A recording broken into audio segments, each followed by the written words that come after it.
Јас сум пушач, па се против измените на веќе постоечкото решение.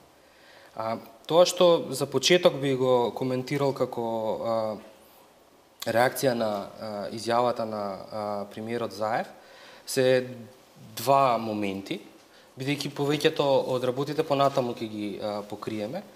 А тоа е дека веќе премиерот зборува за навидум готови решенија, што всушност не укажува дека процесот на креирање на ново законско решение, ако воопшто е потребен, оди со анализа, туку веќе има некакви идеи кои што се базирани на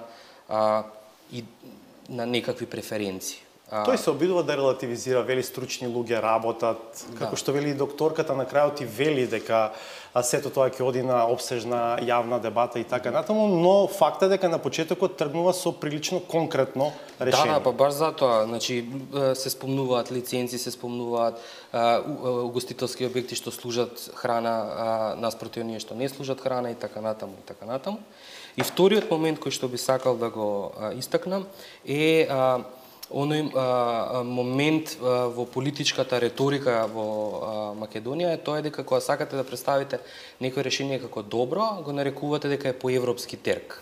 А по европски терк всушност сите земји стануваат поблиску, оние кои што биле со многу либерални закони, стануваат поблиску до македонската регулатива, така како што е сега, а многу од нив и уште повеќе го ограничуваат пушењето во јавната сфера.